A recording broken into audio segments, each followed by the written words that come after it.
Hey carnivores, welcome back to the channel. It's me, Bella the Steak and Butter Gal. As always, I would love to know how you all are doing on your carnivore journeys. Feel free to drop an update down below in the comments. To cap off another amazing month of the carnivore way of life, I've condensed some of the very best moments full of advice and knowledge featuring superb carnivore doctors and experts who joined us in the Steak and Butter gang recently. We've had some incredible medical professionals at the top of their fields sharing their insights, tips, and best recommendations. And I can't wait to highlight all of their best wisdom for you in this video. So grab your favorite cut of meat, sit back, and let's dive into these doctor-approved carnivore roundups together. Meat and fat are never going to be inflammatory. And that's the main takeaway, is that if you are sick, you need to remove inflammation. Or if there's something wrong, it's caused by inflammation. So you go back to what the human body evolved to eat, which is animal fat and meat. There's no nutritional value to carbohydrates. Why would we need them? We didn't evolve to have them. There's nothing in our body that runs better on carbohydrates. So why would our hormones? We know very well that they're all made out of peptides, which are proteins and cholesterol molecules to make steroids. Carbohydrates are a cheap form of energy. It's like diesel gas compared to, I don't know, Tesla batteries, very dirty and smelly and yucky. And you're not doing your endocrine system any favor by eating them. You're definitely not helping your hormones. High cortisol is very inflammatory. We were taught, when I was in school, we were taught to be very careful, to ask all our patients, had they had cortisone shots? Because if they had cortisone shots, we had to be very, very careful touching them because their bones were very fragile. So think of what cortisone does to bones. It burns nerve tissue. It's inflammatory. So the body doesn't like it. So it will eventually, if you're always running those ultra marathons or fighting people 3 times your size like I did, or, eating lots of carbohydrates, lots of coffee, lots of stimulants, you will have high cortisol levels. And eventually the body will just turn it off. Any kind of stress state, healthy change state, you need a lot of fat because that is the best. Your adrenals use fat to make cortisol. Everybody who has stress needs to eat more. Male and female need to eat more fat during times of stress because you're burning through the cortisol. You're running out of gas. How do you fill that tank back up? You add the fat. The fat is what makes the cortisol. So you can lower the high cortisol by eating the fat. There are studies that have demonstrated that during this is high intensity exercise. The cortisol levels are high, and they tested people on carbohydrate diet, high carbohydrate and high fat diet. And the people with the high fat diet recovered much more quickly. Their cortisol lowered faster. Their muscles, everything recovered much more quickly because the cortisol went down. Mm-hmm. So fat lowers cortisol. What we want to have is a system that says, okay, I'm hungry now. Okay, I'm not hungry now. That's all we need. That's normal. We would just want to be normal. We want to be healthy. And if our hormones are functioning properly, if our hormones are sending all those signals properly, that's how you'll be. You'll just be hungry when you're hungry and eat until you're not hungry anymore. You can't heal if you don't eat fat and eat meat. I mean, if I was 15 years old and eating 500 calories a day and I go and I eat, steak 3 times a day, I'm sure I'd gain weight. I mean, that's just normal. If you're eating cookies and pancakes those things are going to make you sick. But if you start eating steaks, you might gain some weight just because your body is saying, wow, we finally have what we need to fix your heart, fix your kidneys, fix your brain, all the stuff that we need. And now we can get to work. So let's buy all the materials, go to, I don't know, what's the hardware store there? Home Depot, buy all that stuff and let's build shit. And that's what it is. All of those hormones are made from cholesterol. So not avocado oil. Mm-hmm. Made out of animal fat, not out of coconut oil, God forbid, made out of animal fat. So these fake fats, you can't make steroid hormones out of those, and you can't regenerate brain tissue or cover myelin sheaths, nerve tissue with those. You can only do it with animal fat, which is what our body's made out of. There's no avocado oil in our body. The animal fat is what our hormones are made out of. And what I pointed out in the book is that the thyroid actually directs all this. The thyroid, we always say the thyroid is the conductor of the orchestra, the hormones being in the orchestra. Bipolar syndrome or anxiety, depression, gray hair, skin issues. I mean, just all kinds of illnesses, Raynaud's syndromes, Dupuytren's contracture, Ehlers-Danlos syndrome, all of these things are related to hypothyroidism. They're associated with it in research papers, but when you go to the doctor with something, they're not going to check your thyroid unless you're obese, cold as a fish, and comatose. Or your eyes are bulging out and you can't gain weight, and they're going to think thyroid cancer. When you go to your doctor, unfortunately, they're often very arrogant, and they may think they know something, and they'll say, oh, don't go to Dr. Google and things like that, because there's a lot of pride involved, right? So you have to advocate for yourself. You have to say, this is associated with hypothyroidism. Would you please look into that? I think this is what it is. I mean, when you go to your doctor, you have to say, this is what I think it is. You need to do this test. Eating a carnivore diet is going to be very, very helpful in the healing process. Not only will it help you to heal because it gives you the building blocks, but it's likely to limit the inflammatory response you get. You know, back when I was doing like knee replacements and stuff, and I had them on low carb ketogenic diets, I wasn't doing carnivore at the time, but I still noticed a remarkable improvement in the amount of decreased swelling and decreased wound issues and pain that the patients often had. You know, for some people, variety is something that helps them to sustain this diet. And like I said, if I told everybody the only thing you're allowed to eat is a plain bowl of ground beef for the rest of your life, I would not sign up for that. No one signed up for that. And you'll figure out what treats you well and what doesn't. You know, I mean, the biggest thing is getting that bread off your plate, or used to having that sort of, I got to eat my fruits and vegetables. And so once you get used to just eating animal products, that's really a big step. While I am a huge proponent of diets, I think there's other levers. You know, I think exercise, sleep, circadian rhythm, you know, sort of respecting that. I mean, moving around, eating windows can be helpful depending. A lot of people on carnivore tend to eat infrequently. Most of us eat twice a day. Some do OMAD, some do a little bit more frequently. And sometimes moving that window early in the day has been helpful. I have played, and I sometimes advocate for what I call fat cycling, where it is, you know, a little bit of lean proteins for a couple of days and then putting the fat back in rapidly, because you can't do, I mean, I know there's protein sparing modified fast that some people advocate for, and I mean, really, I found that, gosh, any more than about 3 or 4 days of that, and you start to crave things. Your thyroid starts to, you know, when you deny your body adequate, I guess, nutrition in a way, your body starts to shut down non-essential things. So it says, okay, well, if you want to play that game, guess what? We're going to make you tired, and you're going to move less, and you're going to be colder and things like that. So to prevent that, it's important to periodically kind of refeed, I guess. And so I think that can be, you know, and again, 80-20 ground beef and eggs and ribeyes is, you know, you're probably looking at 75% fat, probably, if I had to guess what the ratios are on that. And so maybe rolling at 60% for a little while. In my experience, between about 60 and 80% fat is where most people sort of survive on carnivore long term, and then shifting it one way or the other for either therapeutic reasons, perhaps more high fat, or for body composition reasons, perhaps a little leaner, are reasonable approaches here. I eat when I'm hungry, and I don't eat when I'm not hungry, and that ultimately turns into kind of an intermittent fasting thing, but I think it's very natural.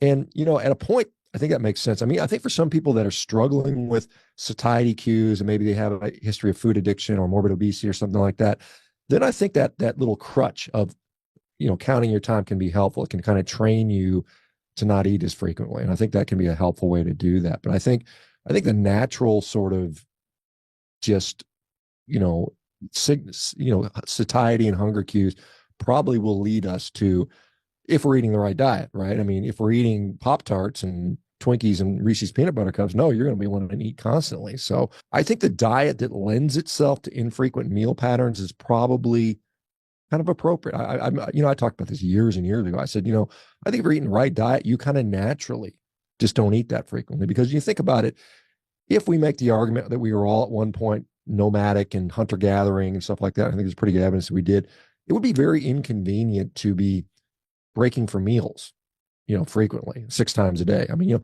particularly if you had to start a fire and you don't have a microwave, you don't even have silverware or pots and pans. I mean, I mean, you're probably cooking over a rock, somewhere, and so it's just not very convenient. So I suspect most humans prior to kind of civilization were probably eating very intermittently and, eating a lot probably. And I used to talk about feasting and intermittent feasting as, you load up on food and then you don't eat again. On the note of feasting and fasting, the Steak and Butter Gang offers an amazing protocol that all members can easily follow to start carnivore and thrive on carnivore. It very much focuses on the concept of feasting and fasting, and we incorporate our special priming protocol that Coach Raymond and Coach Emily teaches. If you need a guide that you can clearly and easily follow to help you get on track, heal, and reach your weight loss goals, I highly recommend you check out our next challenge to access our full feasting and fasting program. We will be having Dr. Anthony Chafee, Dr. Robert Kiltz, Dr. Tony Hampton, and Coach Rebecca Heischman. For more details and to directly join us before we kick off, feel free to go to the URL shown on the screen, sbgmeetup.com, or check out the links down below in the description box. There's quote unquote perfect, and always the enemy of good is perfect, right? I remember in surgery, you'd like to get this thing just perfect on the x-ray, and you do this, and all of a sudden you break something, and it all falls apart, and like crap, trying to be perfect all the time is going to end in sort of disaster for most people.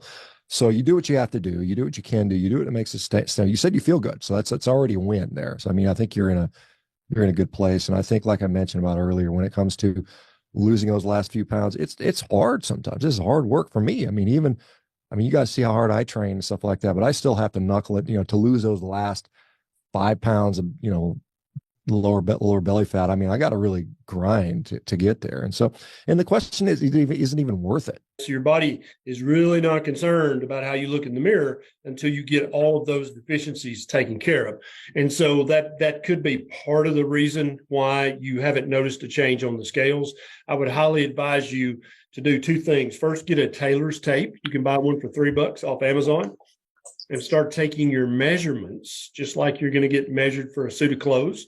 And many, many women on keto and carnivore find that their inches are going down long before the scale starts to move. In many cases, when a woman starts to eat a very nutrient-dense diet, she'll immediately, even though she's burning fat, because she's in ketosis at least some of the time, she'll also start to put on muscle, and her bones will start to strengthen. Both of those things show up on the scale in the bathroom, very often masking the fat loss that you actually are having by the increase in muscle mass and the increase in bone mass. And so that's why the tailor's tape is so important, because you can see these body recompositions happening even though the number on the damn scales may not be changing. If what you're doing is not working after the 3rd month, don't call it a stall. Don't come at me saying my weight loss is stalled. If it hasn't been 3 months, I don't want to hear it. You need to give your body time to heal. Some women take a month. Some women take 3 months. Some take 6 months or longer before their metabolism calms down. The inflammation calms down to the point where their metabolism's like, okay, I guess everything's okay. I guess we can start to metabolize some of this stored fat. You need to shut up and grow up and get on with it, okay? It takes time for your body to heal. I love you. That's called the slap hug. We study science and we work on science and we try to make discoveries, but very often we find out, oh, that discovery I thought I made was complete horseshit. It was completely wrong. So we got to go back to the drawing board. And we're seeing this happen in real time in nutrition science right now. If back in the 1980s, early 90s, if you had said, oh, you need to eat fatty red meat and egg yolks and eat sticks of butter, I mean, I would have literally immediately lost my license. Literally, we could line up 20 million people just like me and Bella and Emily. 20 million, line them up. Here's their labs. Here's everything. That still would not be enough data. They'd be like, no, you need a 20-year study. It's like, bitch, do you have a 20-year study? I'm going to eat Reese's Puffs every morning because you said it's a green light food. Has that been studied for 20 years? Hell no. But that's okay. That's different because they're tough school of nutrition and policy. And I'm just Dr. Berry here in Camden, Tennessee. I don't think we're going to change their mind. And that's why I don't even want you to waste your time. I want you to find the people that you love, your family, your friends, people that you like. I really like that guy. He's got potential. That's the person you're going to reach out to. The great tragedy in my mind is the therapies that are offered to cancer patients are based on the conventional knowledge that cancer is a genetic disease. They don't realize that it's a metabolic disease. It's not a genetic disease. So, and I don't think they know that. They haven't been trained. The field, majority of people in the oncology field are not aware of that. And it becomes clear when they discuss this with their cancer patients. It probably goes down as one of the greatest tragedies in the history of medicine. And it's not, and nobody's lying to anybody. They just put all their eggs in a singular basket, and that basket happens to have a huge hole in it. And we're not getting the benefits of all the billions of dollars that we have invested in this disorder. The theory under which the disease is viewed and managed is incorrect. It's a metabolic disorder. And once you realize that, we'll be able to drop the death rates by 50% in 5 years. But you have to overturn a monstrously powerful system and paradigm. And that's not going to happen anytime soon. Look at your glucose ketone index, and that tells you what level of nutritional ketosis that you're in. Once you put the body in this new metabolic state, these tumor cells become extremely vulnerable to very small doses of various whole array of different kinds of drugs that go after the glucose and glutamine. Cancer cannot live without glucose and glutamine. There's only two fuels. We've interrogated the cancer cell. Here's what we do. We take these tumor cells and we put them in saline, which is a salt solution. No fuel, nothing. And then we see how long it takes them to completely die. Without fuel, remember, without energy, nothing can survive. Energy is everything. The whole cancer issue is energy, energy, energy. So how do you know what a cancer cell needs to survive? You grow it in salt, and then it dies. It dies. And then we add stuff back, one at a time. And we find the things, and all of a sudden, you add glucose back, boom, this thing starts growing again. Even in the salt, there is a requirement here, and it's called personal discipline.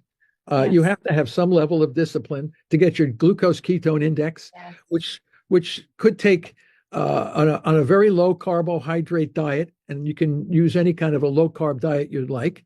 It might take 14 days to get into a GKI. It's an elegant, a beautiful, non-toxic way to get rid of cancer, but it does require the patient to participate in the outcome. Just like every animal, we have an evolved species-specific diet that's biologically appropriate for us. And you venture outside of that and you can actually get harmed. The vast majority, if not all, of the so-called chronic diseases that we're treating nowadays as a mainstay of modern medicine are direct consequence of eating an inappropriate diet. We're eating things that we're not biologically designed to eat, and we're getting physiological harm from that. And this is manifesting in different ways, and we call it diabetes and cancer and heart disease and autoimmunity and dementia. But I really think that it comes down to the fact that we're eating things that can be directly harmful to us and disrupt our physiology and biochemistry and manifest as these sorts of diseases, these non-communicable chronic diseases, which are getting worse decade after decade after decade. So this isn't genetic. This isn't just always been there and we just didn't notice. That's a very foolish statement. Going on a carnivore diet is at least removing a lot of different things, like removing cigarettes or alcohol. You're just removing another cause of harm to your body. And what we see people do is they reverse their diabetes. That's been clinically proven with any ketogenic diet that you can do that. Autoimmunity, I mean, I've never seen anything respond better than a carnivore diet for autoimmune diseases, including all the different biological agents that we have to treat autoimmunities, and so many more. You know, we're getting more data about how high cholesterol in the ketogenic population with the lean mass hyperresponder evidence data that's come out from Dave Feldman. They've found that no, you don't actually develop atherosclerosis, even though your LDL is massively elevated in this population. And I don't think in any population, because I just don't think for a second that LDL is a causative agent in heart disease, simply because the studies that originally said this is associated with it were bunk. You know, they were fraudulent. They actually showed that they were inversely related. So the less cholesterol people had, the worse heart disease and heart attack and stroke they had, and vice versa. So when heart disease became the #1 killer in America, we were eating the least amount of meat in America that we had in 200 years. It was sort of a U-shaped curve from the early 1800s to the late 20th century. And right at the bottom of that was the 1920s and 30s, when this became the #1 killer in the world. And in fact, it went down. We were actually eating slightly more meat when the first heart attack was proven on autopsy, and we ate less meat, and now it's the number one killer. So that's not even an association. There is no association. And people say, well, throughout the 20th century, meat consumption has gone up and heart disease has gone up. Fine. Look directly before that, there's no association whatsoever. So this is nonsense. Saturated fat sort of stayed consistent throughout the 20th century. Heart disease has gone up. Animal fat has actually come down as heart disease is going up. And we replace it with other sorts of fats and things like that as well. So this is a fraud. This is clearly a fraud. There is no association at all. And, the top cardiology journals are recognizing this. If you're still using artificial sweeteners, then that will absolutely keep your cravings going. And even things like milk and things like that. I have to be careful around milk. Yeah. Because first of all, we're talking about like sweetness. My palate has changed so much. So like the sweet sensation is much different. So if I drank like whole milk, it just tastes like I'm drinking ice cream. Like the same experience. I'm like, oh my God, it was so sweet. It's amazing. And obviously you want more of it. Yeah. And then you raise your insulin, which drops your blood sugar, which blocks your leptin, and it makes you feel like you're starving. So you need to eat, and your blood sugar drops, your ketones drop, and you feel tired and horrible and lethargic. So you drink more milk to raise your blood sugar, and you play that whole game. And so you can easily drink more and more and more and more milk, and then you can get back into a sort of a carb addiction. And even though drinking milk may not be the best idea for all carnivores because it can potentially spark those carb and sugar cravings, there is a great alternative, and that is colostrum. This is Arma's colostrum, and there are over 400 bioactive, naturally occurring nutrients such as peptides, antibodies, and antioxidants that are all jam-packed into each serving of this colostrum. Their unflavored version is also 100% carnivore. It's ethically harvested from grass-fed cows and is purified for seamless digestion. You just take 3 full spoonfuls of the colostrum, mix it in a room temperature or chilled drink of your choice, drink it down, and you are good to go. Both Steak and Butter Guy and my older sister have been using this daily to help with their immune system and to boost hair growth. When you drink it down, it has a very pure, milky flavor. There is no stevia, no additives, no flavorings, just 100% unflavored colostrum. If you're interested in Arma colostrum, you can all receive 15% off your first order by going to tryarma.com/SBGAL. You can also enter my discount code SBGAL at checkout. I've also linked them down below in the description box. Alcohol is another killer for this. People, every couple of months or 8 months or something like that, they're like, oh, this is stupid. I want to go out and drink. Alcohol has been shown to lower your inhibitions for eating crap food. And even when people are on just a normal standard diet, they're more likely to eat a lot of the processed, highly garbage sort of foods. And so this is a major, major, major way that people going on a carnivore diet or any healthy diet, they can end up falling off of that. It's because they drink alcohol, and then they go, oh, well, maybe I'll eat this other stuff. And they start eating a bunch of garbage, and they're just like, well, I guess I can't do it. And these things are a drug, and they can be addictive, and you can have cravings because of that. And that's pretty typical. After about 2-3 weeks, that usually goes away. If it's several months in, it's probably you're hungry and your brain's telling you, hey, you need to eat. If you go into a grocery store and you smell the bread aisle in the bakery and you go, oh my God, that smells amazing, you're hungry. Like that's all there is to it. So you need to eat.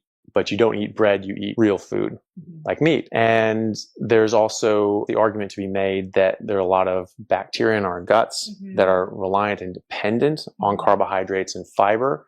And when they start dying off, they start panicking, and they start actually sending chemical signals up through the gut-brain connection into your brain. You start getting very strong and severe carb cravings and sugar cravings. And so when your microbiome is turning over and dying off, that you can actually get quite severe cravings because of that. What we don't want to do is be so afraid of a dietary pattern that seems a little extreme that is helping so many people, particularly for autoimmune disease, neurodegenerative diseases like dementia and Huntington's, and things like metabolic health, and of course, particularly mental illness. So I think what we have to do is combine what we do have anecdotal experiences, which is why I like the steak and butter game. We have all of these testimonials. We combine that with the observational research for carnivore. We connect that carnivore research to keto until we get more carnivore research. And then we take our personal experience. People cannot wait to heal. If we wait for the guidelines to change, there will be so many people who will never heal because they've never heard this information. Their doctor hadn't heard this information. Their nutrition professional hadn't heard this information, and therefore they won't heal. Did you know that saturated fat, when it comes to randomized controlled trials, is not associated with heart disease? Not only is it not associated, as suggested by the Journal of the College of Cardiology, it's actually protective against stroke. So they would hear that. Oh, by the way, did you not know that when the World Health Organization suggested that this red meat was harmful for your risk for cancer? Did you not know that every study that was looked at, it was about 14 of them, they were all observational studies, which don't show causation. They only show possible association or correlation. And when it did increase your risk eating bacon every day, 5 pieces of bacon for the rest of your life, it only went up from 5 to 6%. So would you not eat bacon if it only went up from 5? And most of them say, I'm still gonna eat my bacon. So once you give them some evidence to say, this is a little exaggerated, this is something that's really not something you should be concerned about, they're willing to then take that leap. When you prepare people and they have firm goals, why am I doing this in the first place? They have a why, and they're comfortable with incremental change, and we're going to notice all the improvements. It's not the scale today. We're going to focus on the A1C today. We're going to focus on the triglycerides going down. Give them something else to focus on, or just the fact that you just feel better. I feel better, doc. Well, that's a victory. We don't need a scale to change. We're going to celebrate that. Oh, by the way, when your scale didn't change, maybe you gained a little muscle and you lost a little fat and it just balanced out. So so my job is to problem solve, be a little bit of a coach, and just nudge them in the right direction, but never forget you have to honor where they are. Never look at a person and assume that they struggle because they want to struggle. Do you know anybody that wants to struggle? I don't. They struggle because there's some economic issues. There's some relationship issues. There's some social isolation issues. There's other things that make them struggle. Our job is to put our arms around people and say, there are people that look just like you, who have the same resources as you, who have the same medical conditions like you, and they've all healed. They move their body, they've reduced their stress, they've recognized the other things. Maybe they had trauma in the past and we didn't address it, so we're going to address the trauma. And so we do all of those things. Now we have the recipe for success. And a year from now, they will be in a much better place. And I also remind them that struggle is part of the journey. So if you continue to struggle, you better expect to. There's going to be struggle. Rather, it's something happening in another country, which is happening right now, or something happening in your own home. Stuff's going to happen. And so your job is to not keep stuff from happening. You have to change yourself so that you can handle those struggles when they occur. And that's all we can do, because they're going to keep happening. I really think that that's the way we have to manage through life, because otherwise we're going to put too much energy and too much power into other things we can't control. And if we do that, we will always fail. I want to have control over Tony and accept the things I can't control. And I think if we do those things, that'll be enough. That's the good news. It'll be enough. Because if you just do that, you'll be doing more than the average person, and you'll overcome most of the things that have been barriers in the past. Our next 30-day carnivore challenge is open within the Steak and Butter Gang. We will be having Dr. Anthony Chafee, Dr. Robert Kiltz, Dr. Tony Hampton, and Coach Rebecca Heischman. The Steak and Butter Gang offers an amazing protocol that all members can easily follow to start carnivore and thrive on carnivore. It very much focuses on the concept of feasting and fasting, and we incorporate our special priming protocol that Coach Raymond and Coach Emily teaches. If you need a guide that you can clearly and easily follow to help you get on track, heal, and reach your weight loss goals, I highly recommend you check out our next challenge to access our full feasting and fasting program. For more details and to directly join us before we kick off, feel free to go to the URL shown on the screen, sbgmeetup.com, or check out the links down below in the description box. I hope you learned a thing or two in this jam-packed video featuring some of the most amazing carnivore experts that you can trust. These days, information flows too fast for most of us, and it can be really hard to know what to listen to and what you just have to block out. There's a lot of misinformation, naysayers out there, but the best thing you can do is to believe in the steps you're taking to reclaim your health and join forces with like-minded peers and mentors who can celebrate the ups and downs with you. If you're interested in seeing what this looks like, check out last week's video linked right here, where we had a really fun time reacting to a New York Post article written all about my carnivore diet. It was an amazing conversation and roundtable with my Steak and Butter Gang team. We all had a laugh over what major news publications seem to think about the carnivore diet, and I hope you'll get an idea of how to respond to any kind of hater who doesn't support you on this amazing journey that you're on. Thank you all so much for watching the video. Please don't forget to hit like, subscribe, and turn on your bell notifications to not miss my future videos. I'll see you in the next one. SBG out.